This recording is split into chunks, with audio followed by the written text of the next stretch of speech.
Thank you so much, Alec. No doubt interesting insights there on the developments regarding ABLE. But we turn our attention now to something slightly more exciting. In fact, a lot more exciting, because I'm the envy of several of my colleagues in the newsroom this afternoon. And that's because we're going to unpack the power of being a woman, as it is Women's Month in South Africa. And to do that, we're joined in studio by Nhlanhla Nciza. She's an artist with Mafikizolo and Methil Renuka. She's the editor at Forbes Woman Africa. Thank you so much for joining us today, ladies. Thank you. Before we get to you, Nhlanhla, and unpack Mafikizolo and its success, there are a lot of people who are probably watching the show today and are unfamiliar with the name and the group itself. Who is Mafikizolo?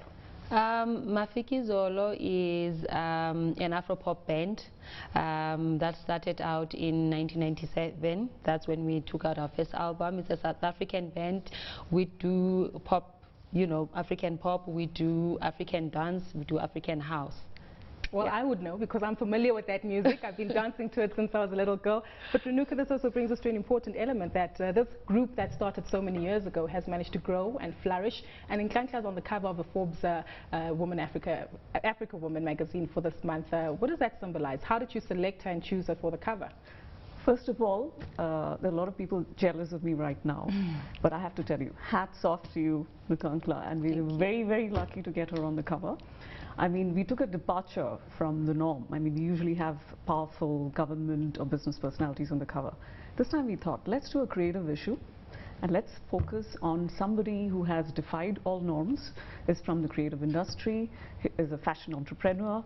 So we decided she should be on the cover, and I think she's rocking. People love the cover, and we're very, very happy. We're so lucky to have had you on the cover. Exactly. Well, she's on the cover, but more importantly, there's an inside story to this that was written by Forbes journalist Tshepo Shabalala, who highlights the brand of Mafikizolo and how it's grown and developed over the last couple of years. How has that changed? Because now you're a name that's known all over the continent, but you had humble beginnings, no doubt. Yeah. It has been amazing. It was a slow growth, but I think it was good in that sense, because we got to learn so much about the music industry in the process. And right now, Mafikizolo is able to do shows all over the continent of Africa. We booked everywhere, you know, and also in terms of collaborations, now that the brand is stronger, the name is known all over the continent, it's quite easy for us to ask for collaborations, and people have come up to us, big artists in the African continent have come up to us and asked us to collaborate with them, which has been very amazing. And even in terms of downloads, people are able to buy our music not only in South Africa but throughout the continent. So it has been really, really amazing. And maybe let's touch on it, because so often we tend to underestimate the economic contribution that the arts can give to a country's GDP and growth objectives. Is that something that's also changing? It is changing. It is changing definitely, because we find that you know, corporate is also opening up, because I think in South Africa it took quite a while. I mean, corporate did invest in white musicians, but it's only now starting to believe in the brand power that black musicians have, and you know, they're starting to open doors. We've recently just signed a big deal with MTN South Africa, which is amazing. It's a win or plain project, and you chicken or beef. Everyone's seen that ad. So yeah, so it's been amazing, and I'm just happy that things are starting to change. And you know, besides that, even I mean, industries like our industry, financial institutions like banks are now approaching us. So to do what? A bank? Are you going to have a Mafikizolo card? For endorsements. So yeah, so I think, you know, things are changing slowly, but we're seeing a difference. We're seeing a difference when it comes to corporate believing in the value of artists in South Africa. Exciting times, no doubt. But Renuka, to come back to you for a moment, this collaboration between corporates as well as artists is something that is picking up all over the continent. And is it a poignant factor when it comes to females on the continent? Because in South Africa we're celebrating Women's Month, but is it being strongly perceived on the rest of the continent? See, as far as the magazine goes, you're talking to the evolutionary female reader, person who's interested in the stock markets, interested in finance, business, but she also has a keen eye on culture, fashion, beauty. So in many ways, she actually typifies the next act of the African woman, the next act of the female evolutionary reader, and the next act for Forbes Woman. So going forward, we're going to be talking about more such entrepreneurs, the creative entrepreneur, as I said. And I think this is the way to go. I mean, why focus on, women are multifaceted, so you need to address all their demands, all their desires, and celebrate that. And well, I you've think made that's us all eager, so how Yes. do I make the cover? And be like, there is enough opportunity. I mean, I was just telling someone yesterday, a day will come when we will have even a man on the cover. Why not? A man who is emancipated, who understands female empowerment, and who's nice to women. Why not? Exactly. The power of influence, no doubt. Yes. But Nhlanhla, reading through the article earlier on this week, it's interesting that you do have an entrepreneurial spirit, as Renuka has made mention of. You launched in Vintage a few years ago, your clothing line, but were eager and enthusiastic, but unfortunately things didn't work out in your favor entirely. Yeah.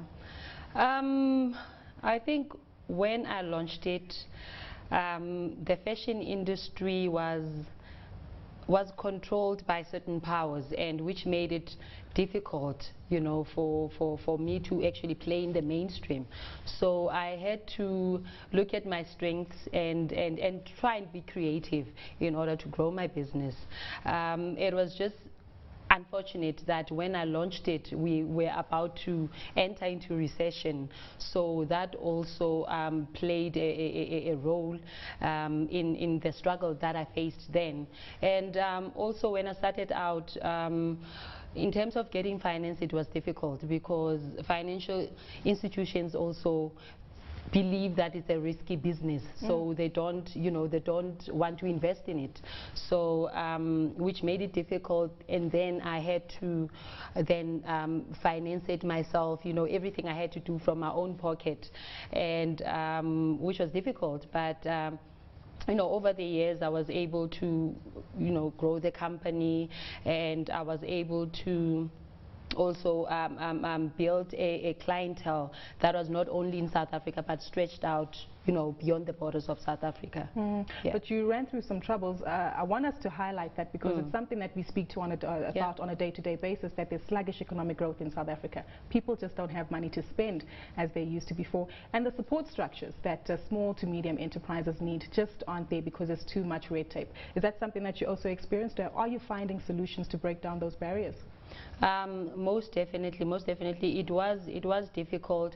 I think for me, because I also, I think I rushed into just running the business, and you know, without understanding the fashion business clearly. So I had to go back and try and study the business and see what the business is all about. I think for me that was very important, because I you know, I hired a lot of people. I bought, you know, machines and all of that, and I thought I would just get the business going, but I find that I needed to do the research first before I got into the fashion business, and that's what I went back and did. Yeah. Renuka, I just want to close off with you for a moment. You mentioned that Forbes Woman Africa has far-reaching elements and is allowing this kind of new culture of this new Renaissance woman to take place. Mafikizolo is a global brand, as we know. Are we finding that more of these businesswomen are interchanging ideas and exchanging skills and influencing each other in a positive manner? The dialogue is phenomenal. The conversations are happening. We need to talk to each other. You know, we need to get our voices there.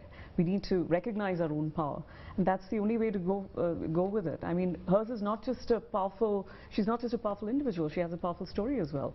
That's what struck us about her. I mean, tragedies. So she didn't let her circumstances define who she is. Exactly. And that is our Forbes woman. And a person who's out there and who knows her power. Exactly. You know your power, Nhlanhla. How are you looking to maintain this going forward? I try by all means. First of all, I love my craft, and I respect my craft. I respect the people that support my craft, and I try and be innovative. you know, and I try to reinvent myself all the time, you know, because this is the kind of business that I'm in, music and fashion, and so that is very important. And other than that, I'm very much involved in social development programs. I'm involved in giving back to the community, and yeah, and I just try by all means not to be in a comfort zone, you know. I try by all means to push myself and to look for opportunities even outside my industry, and to see how far I can get. Growth, growth, growth, onwards and upwards. Thank you so much for joining us today, ladies. Welcome. But you are a musician, and we can't let you go without singing a chorus or two for us of one of your favorite songs. I can do the backup of Corner, so you can hit the chorus for us before we go to ad break. All right. Thanda lami lokuphina Corner, ngicela ulibuyisele corner, lapho lithathe corner, ngiyalifuna corner, lapho liphuma corner. ngiyalifuna Corner. Wow. Thank you so much, Nhlanhla. Thank you. Fantastic Thank you so meeting, and much. thank you for joining us today. She is on the cover of Forbes Woman Africa for August, which is Women's Month here in South Africa. That's Nhlanhla Nciza of Mafikizolo. You can tell she's a recording artist. And thank you so much to the editor of Forbes Woman Africa, Methil.